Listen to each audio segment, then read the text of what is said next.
지난주에 이어서 다윗 예배를 사모하는 사람이란 말씀을 같이 나누려고 합니다.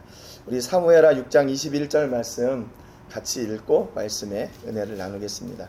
같이 읽겠습니다. 다윗이 미갈에게 이르되 이는 여호와 앞에서 한 것이니라. 그가 내 아버지와 그의 온 집을 버리시고 나를 택하사 나를 여호와의 백성 이스라엘의 주권자로 삼으셨으니 내가 여호와 앞에서 뛰놀리라. 아멘.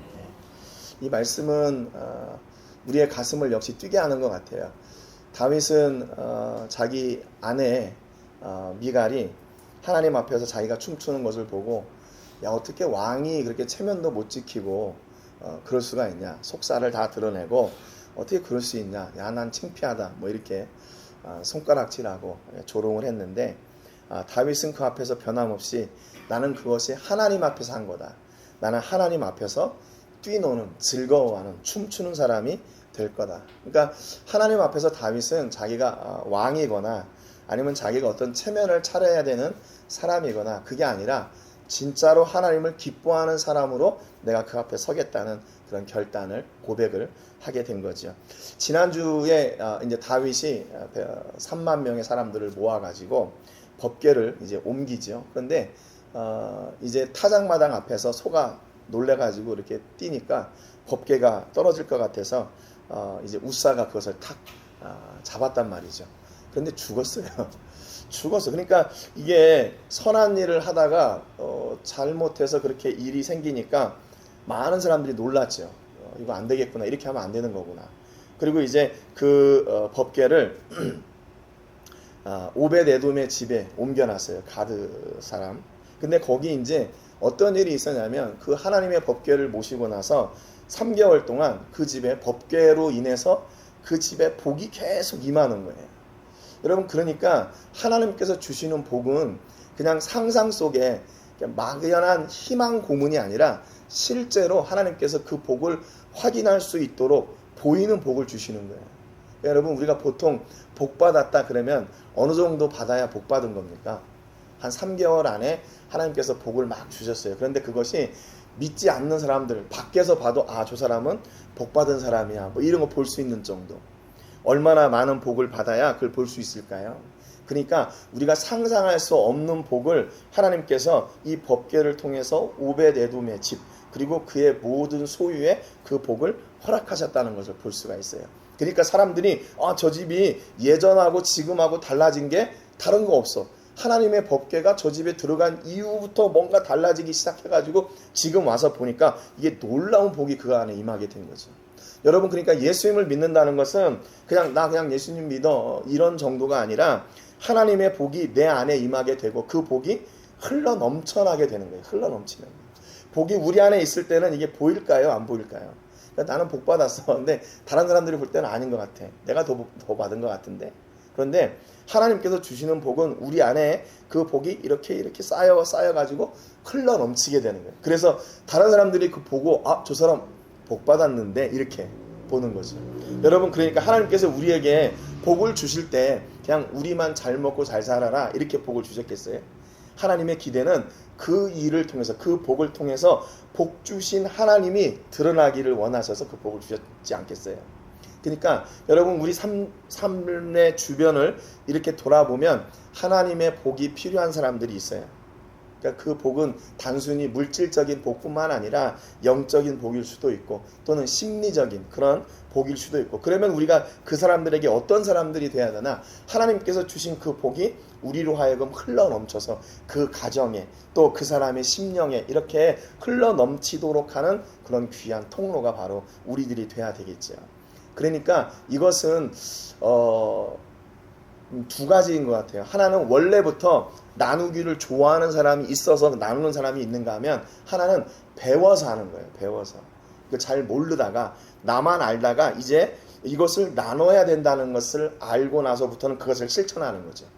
그러니까 오늘 이제 저희 그 선교지에서 이제 바자회를 할 텐데 여러분들이 이제 주신 그 후원 물품들 가지고 이제 아주 싸게 팔 거예요.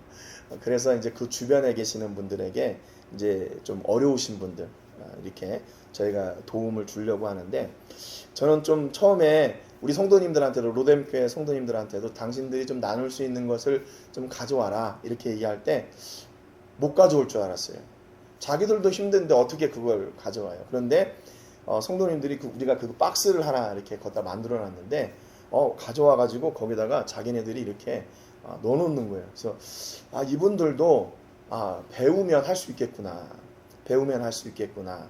그런 생각을 하게 됐어요. 그래서 얼마나 감사한지요.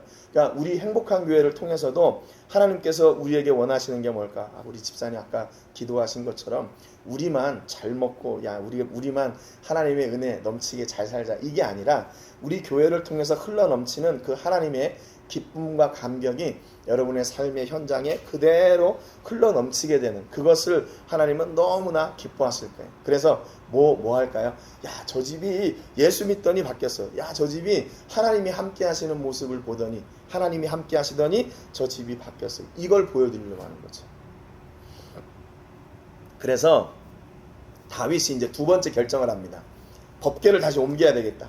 그래서 오벳에돔의 집에 가가지고 다윗성으로 올라갈 때 12절 하반절에 보니까 그렇게 기록하고 있어요. 여러분, 첫 번째 도전이 어떻게 됐다고요? 우사의 죽음으로 그냥 그 자리가 공포의 자리가 돼버렸어요. 법궤를 옮기는 것이. 그래서 그걸 다 포기했단 말이에요. 그런데 두 번째 그거를 다시 하려고 하니까 어떤 게 있겠어요? 트라우마가 있겠죠. 첫 번째 가가지고 잘못해가지고 죽었는데 이제 두 번째 이거 할 수 있을 것 같아? 안 될 것 같은데? 여러 가지 그런 마음들이 왜 없었겠어요? 그러니까 거기에는 뭐가 필요한가? 이 다윗이 하자 했을 때 다윗과 함께 했던 사람들이 동의해줘야 그게 가능한 거예요. 다윗 혼자 믿음이 불타가지고 자기 혼자 그 일을 할 수 없잖아요. 그러니까 그 전에 모였던 그 3만 명의 사람들을 다시 모아가지고 다시 이렇게 조를 짜고, 지난번에는 소가 궤를 메고 갔으니까 이제 안 된다. 원래 궤를 메고 갈 때는 제사장들이 메고 갔으니까 이번에는 그렇게 해보자. 그래가지고 두 번째 시도를 하는 거거든요. 그때 필요한 게 뭐냐면 같이 있던 사람들의 동의가 필요한 거예요. 다윗이 칼을 들고 나가가지고 너 들을 거야 안 들을 거야? 너 순종하면 살고 불순종하면 죽어, 이렇게 해가지고 하면 할 수도 있겠죠. 그런데 하나님의 일이 그렇게 돼서는 안 되는 거 아니겠어요?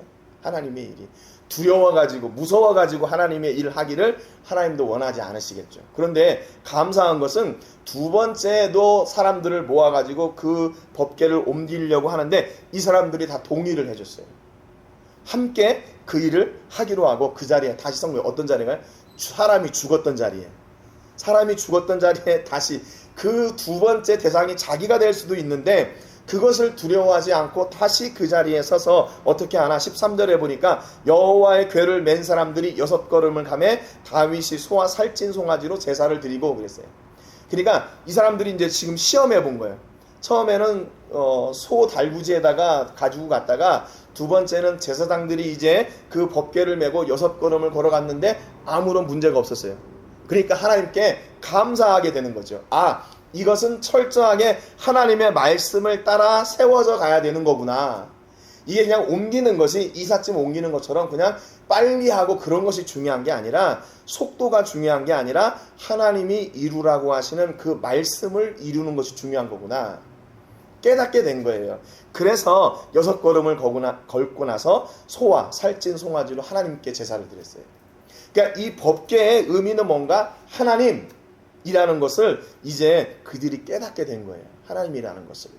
여러분, 우리 신앙생활의 삶 속에서도 우리의 삶에 이렇게 흘러가는 행적이 있잖아요. 어제의 삶과 오늘, 또 오늘의 삶과 내일, 이 삶의 행적 가운데 뭐가 드러나야 되고 어디를 향해 가야 되나? 바로 하나님을 향해, 하나님이 드러나고 하나님을 향해 가야 된다는 것이죠. 그러면 우리가 이 삶을 하나님께서 붙잡고 계십니다 라는 그 고백은 무엇으로 드러나요? 예배로 드러나요. 예배로. 그러니까 우리가 일주일 동안 이렇게 살면서 하나님의 은혜로 살았습니다, 감사합니다, 주일에 모여서 예배해요. 또 그 감사로 또 세상 가운데 나가서 또 승리하며 살아요. 그리고 또 다시 예배의 자리로 와서 역시 하나님이 이루셨습니다, 하나님의 은혜입니다 라고 또 다시 고백하는 거죠. 그렇기 때문에 예수 믿는 사람, 그리스도인의 삶 가운데 예배가 빠지면 그 사람은 그리스도인의 삶을 온전히 살아갈 수가 없어요.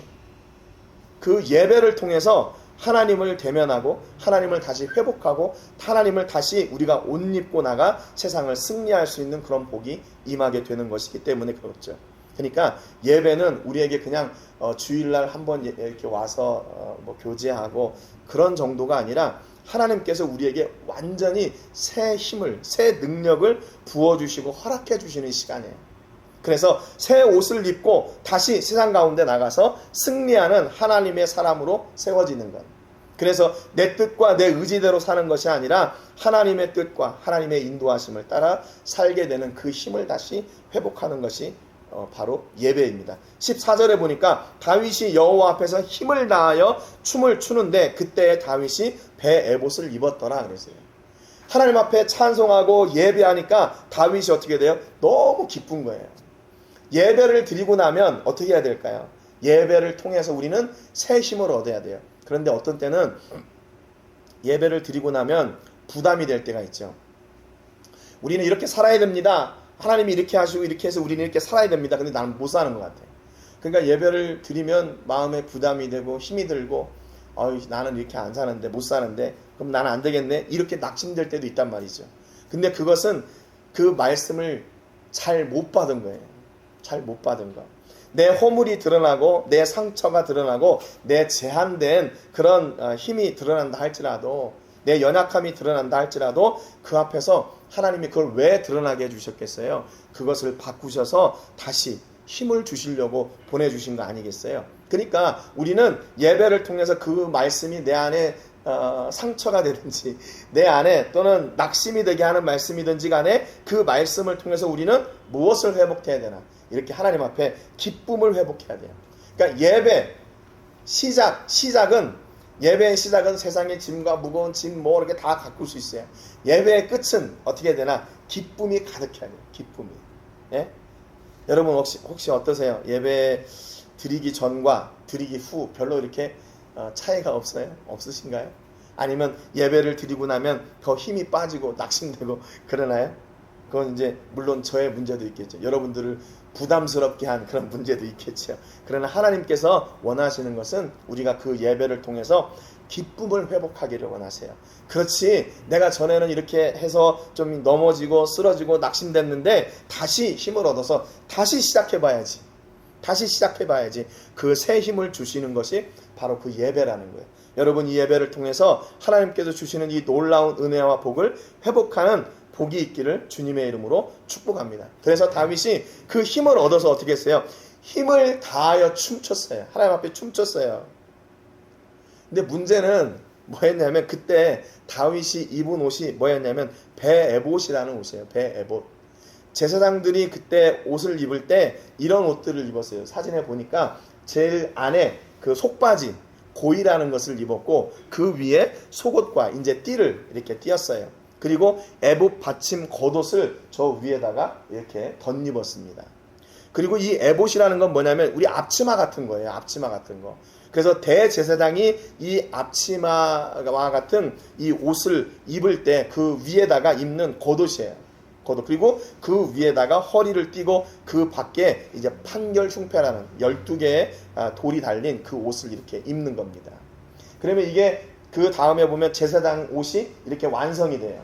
그러면 저 왼쪽에 있는 그 화려한 옷이 대제사장의 옷이고 오른쪽에 있는 저 옷이 일반 제사장의 옷입니다. 그런데 다윗이 왜 여기에서 에봇을 입었나? 에봇. 그런데 에봇이 뭐라고 했냐면 배로 만든 에봇이라는 거예요.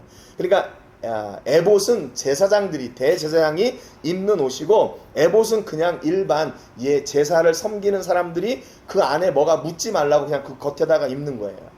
그런데 다윗이 왕이잖아요. 그러면 그 당시에 왕복이 있을 텐데 왕복을 제쳐두고 이 에봇을 입었어요. 배로 만든 에봇. 그러니까 지금 다윗이 그 법궤를 옮길 때 다윗은 그 법궤 앞에서 어떤 사람이냐면 예배하는 사람이에요. 내가 이스라엘의 임금이야. 내가 이 놀라운 일을 내가 다 하고 있어.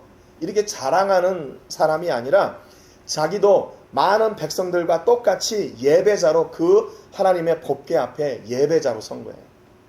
예배자로 서서 그 예배가 기쁘고 즐거우니까 이 옷을 입고 춤을 췄단 말이에요. 춤을 췄는데 이 옷이 그렇게 길지가 않아요. 그래서 그 속이 드러날 수가 있어요. 속이 드러날 수가 있어요. 왕이 임금이 그 모든 것을 이렇게 체면도 차리고 좀 그 왕의 어떤 위엄도 있어야 되고 그런데 그것을 다 제쳐주고 저 밖에 이렇게 앞치마 같은 그 옷을 입고 그 앞에서 춤을 췄으니 그 속이 왜 안 드러났겠어요. 그러니까 아무튼 그렇게 이제 다윗은 그의 기쁨을 이렇게 표현을 했어요. 15절에 보니까 다윗과 온 이스라엘 족속이 즐거이 환호하며 나팔을 불고 여호와의 궤를 메우니라 그랬어요. 앞서도 말씀드렸지만 지금 다윗이 그 법궤를 옮기는데 내가 왕이야, 내가 이렇게 체면이 있고 위신 있는 사람이, 이거를 드러내려고 한 것이 아니라 다윗도 여전히 하나님 앞에서 예배자 가운데 한 사람으로 세워지기를 원하여 그렇게 옷을 입고 춤을 췄던 거지요. 그런데 16절에 보니까 여호와의 궤가 다윗성으로 들어올 때 사울의 딸 미갈이 창으로 내다보다가 다윗 왕이 여호와 앞에서 뛰놀며 춤추는 것을 보고 심중에 그를 업신여기니라 그랬어요. 업신여기니라. 17절에 여호와의 궤를 메고 들어가서 다윗이 그것을 위하여 친 장막 가운데 그 준비한 자리에 그것을 두매 다윗이 번제와 화목제를 여호와 앞에 드리니라. 18절에 다윗이 번제와 화목제 드리기를 마치고 만군의 여호와의 이름으로 백성에게 축복하고 그랬어요. 19절에 모든 백성 곧 온 이스라엘 무리에게 남녀를 막론하고 떡 한 개와 고기 한 조각과 건포도 떡 한 덩이씩 나누어 주매 모든 백성이 각기 집으로 돌아가니라 그랬어요. 성경은 하나님께서 기뻐 받으시는 예배가 진행되는 한 장면, 그리고 또 한 장면에서는 뭐예요? 그 다윗을 아주 조롱하고 있는 다윗의 아내 미갈의 모습을 함께 이렇게 비추어 가고 있는 겁니다. 여러분, 그러니까 예배를 드리고 하나님의 은혜와 사랑을 나누는 기쁨과 감격의 자리가 있는가 하면 그것을 색안경을 끼고 보는 사람들이 있대요. 색안경을 끼고 보는 사람들이 있어요. 예배에 참여한 자들은 자기들이 함께 기뻐하고 그 법궤가 이제 다윗성에 들어온 것을 함께 기뻐하고 그 너무나 기쁘고 즐거워서 먹을 것도 함께 나누고 함께 축하하고 함께 찬송하고 그리고 다 집으로 돌아갔어요. 그런데 미갈은 뭐예요? 제 임금이 돼가지고 아유 저 옷을 입고 저렇게 하고 있으니 어떡해? 체면 떨어져.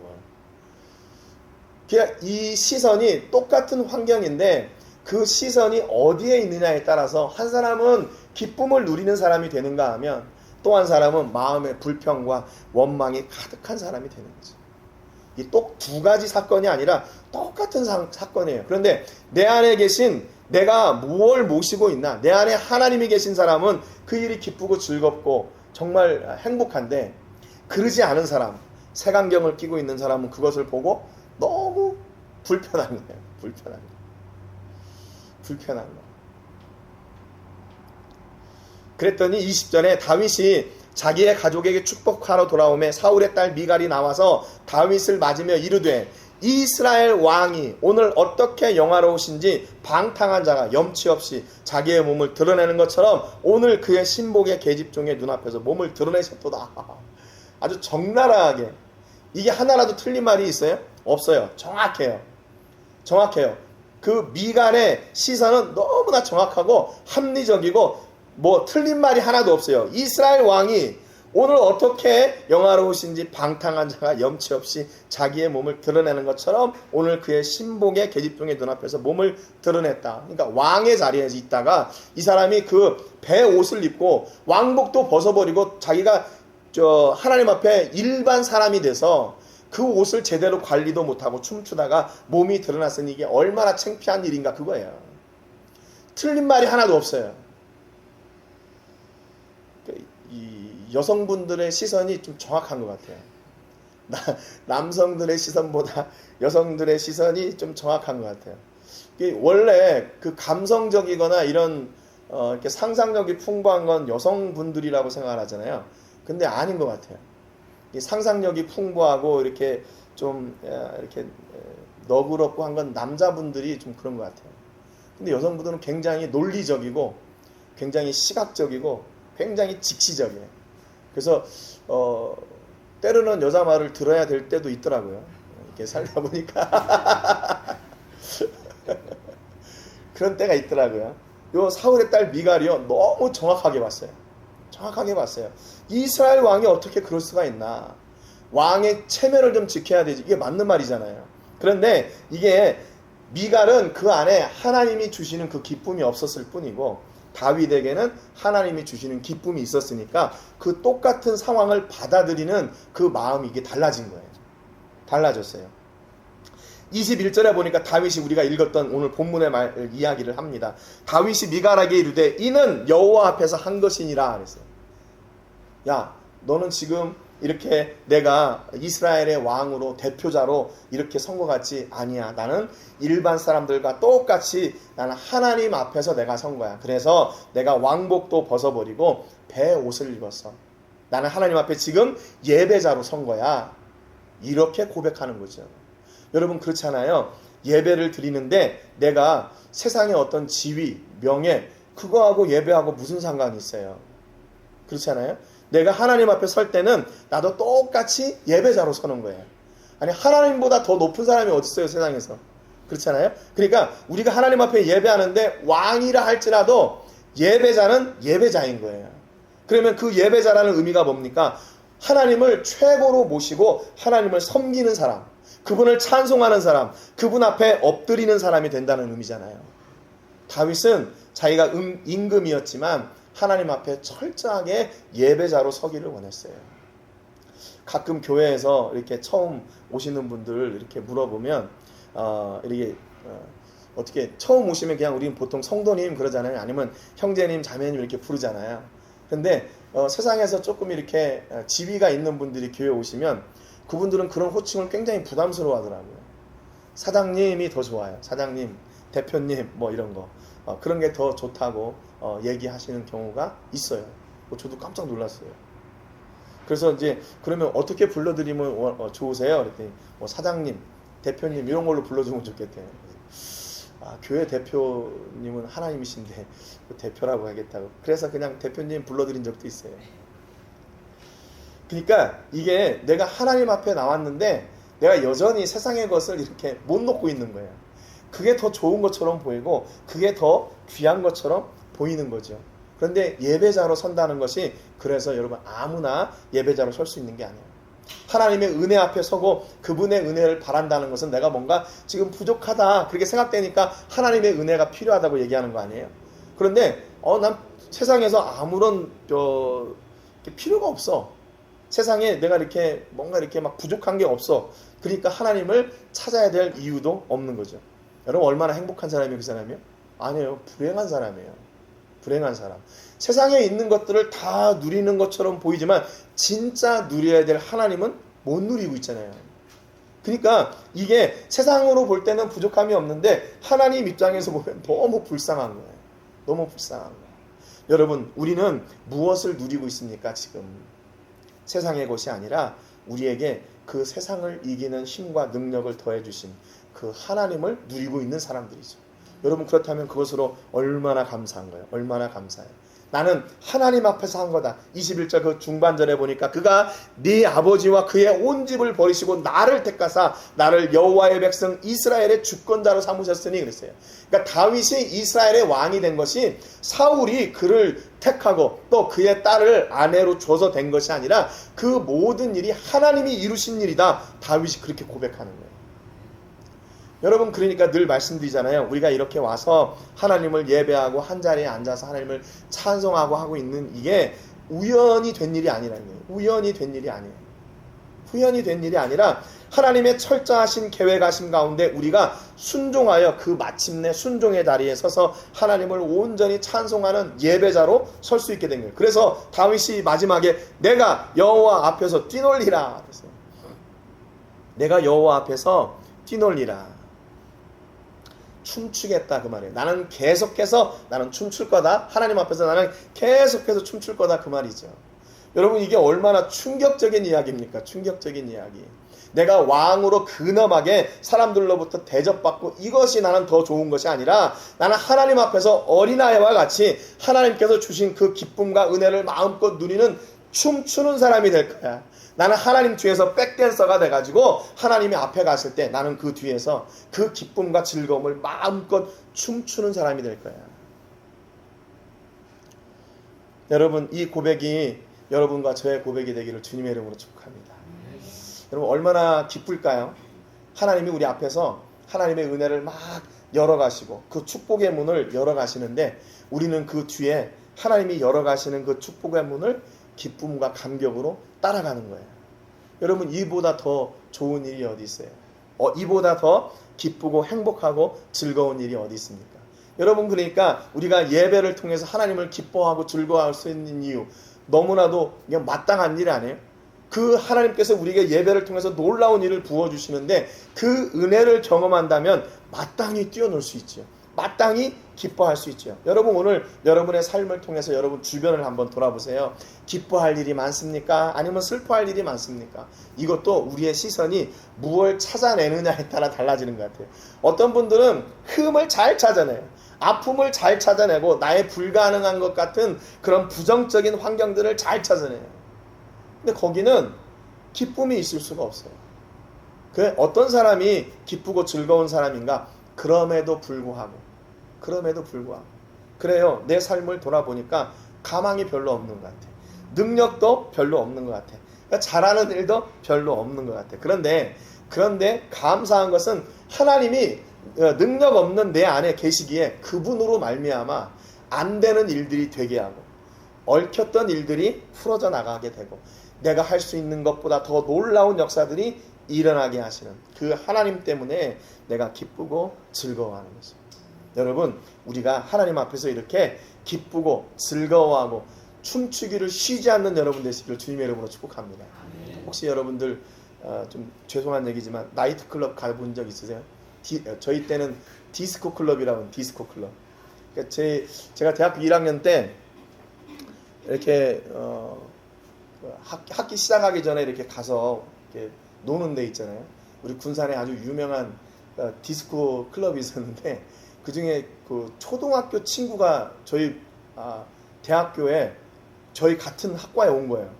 근데 이 친구가 굉장히 초등학교 때 얌전한 친구였거든요. 근데 이 친구가 춤을 너무 추기를 좋아하는 거예요. 음악이 나오자마자 그냥 밖에 나가서 막 춤을 추는데 저는 이제 그때도 교회 열심히 다녔으니까 교회가 찬양대 지휘자였고 근데 그런 분위기가 너무 안 좋은데 가만히 앉아 있었어요. 근데 이 친구가 이제 자기 이제 초등학교 친구라고 저를 끌어내가지고 계속 같이 춤을 추자는 거예요. 그래서 야, 이거를 어떻게 해야 되나? 내가 이게 또 교회 가서 내일은 또 이게 성가대 지휘해야 되는데 내가 또 여기 와가지고 이게 되는 일인가? 그러면서 참 그렇게 좀 춤을 막 췄던 적이 있습니다. 춤을 막 췄던 적이 있어요. 그래서 그 다음부터는 그 친구하고 좀 거리를 뒀어요. 여러분, 혹시 하나님 앞에서 기뻐 춤춘 적 있어요? 기뻐 춤춘 적? 하나님을 찬양하는데 막 너무 기뻐가지고 춤추고 신난 적 그런 적 있으세요?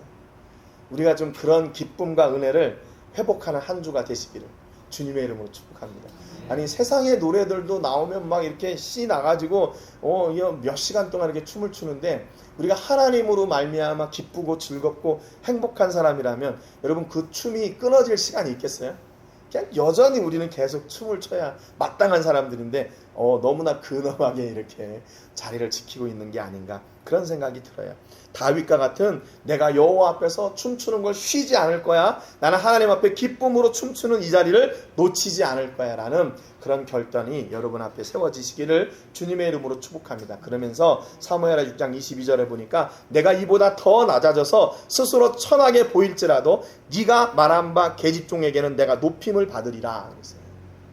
23절에 그러므로 사울의 딸 미갈이 죽는 날까지 그에게 자식이 없으니라. 성경은 미갈이 당했던 책망, 징계를 딱 한 절로 얘기합니다. 사울의 딸 미갈이 죽는 날까지 그에게 자식이 없습니다. 너무나도 비극적인 징계죠. 자녀가 없다는 거 얼마나 큰 짐이고 무거운 아픔이에요.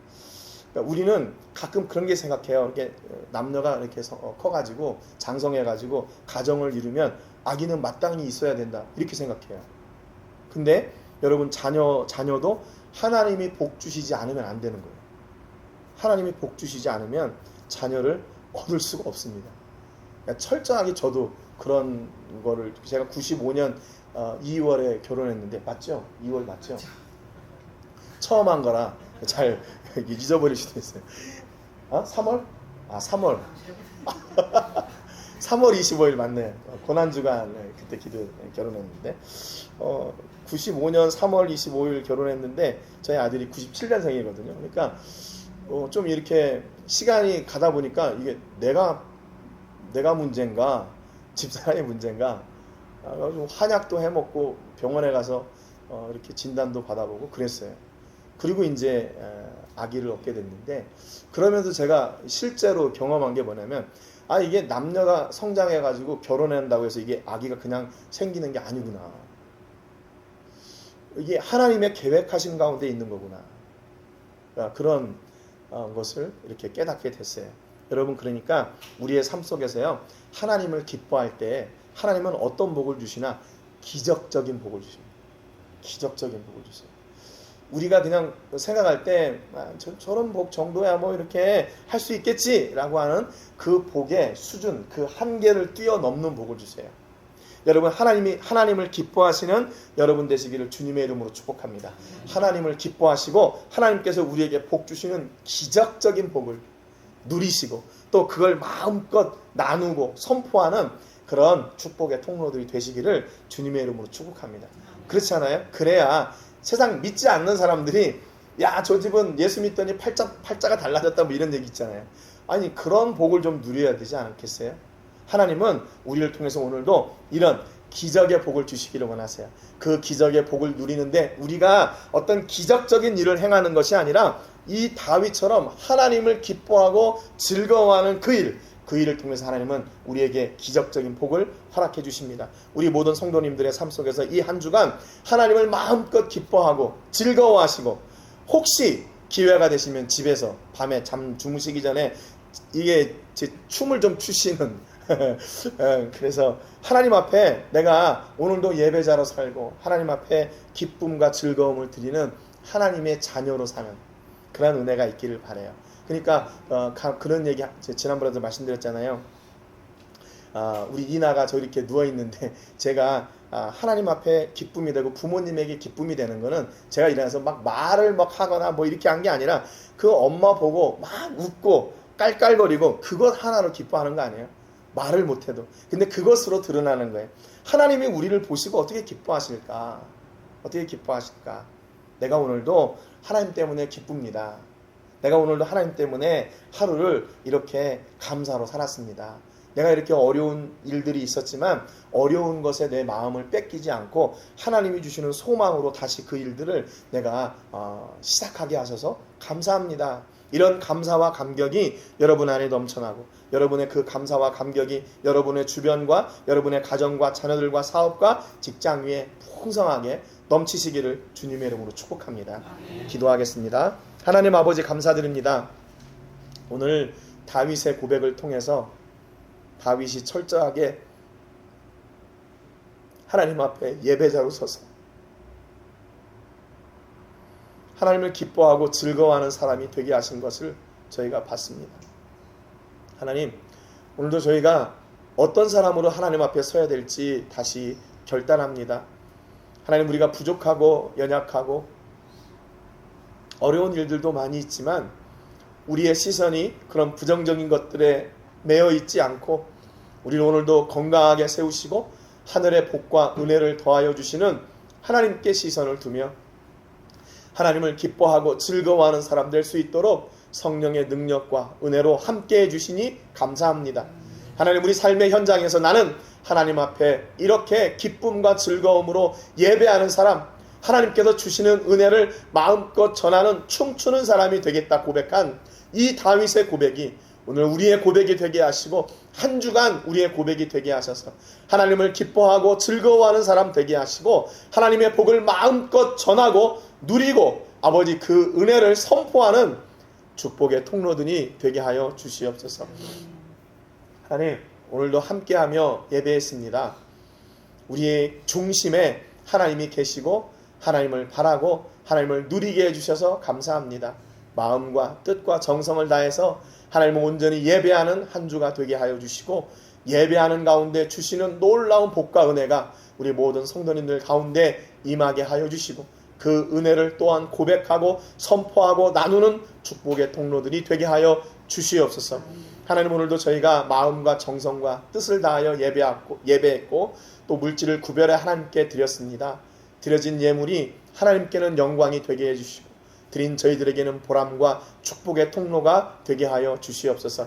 이제는 우리 주 예수 그리스도의 은혜와 우리 아버지 하나님의 크신 사랑과 성령 하나님의 감동 감화 위로 교통하시는 은혜가 오늘도 하나님을 마음껏 기뻐하고 즐거워하고 하나님을 감사함으로 춤추기로 고백하며 나아가는 우리 모든 성도님들과 가정과 자녀들과 사업과 직장과 캠퍼스와 세계 곳곳에서 주의 복음을 전하는 복음 전도자들 위해 이제로부터 영원토록 함께 하시기를 간절히 축복하옵나이다. 아멘.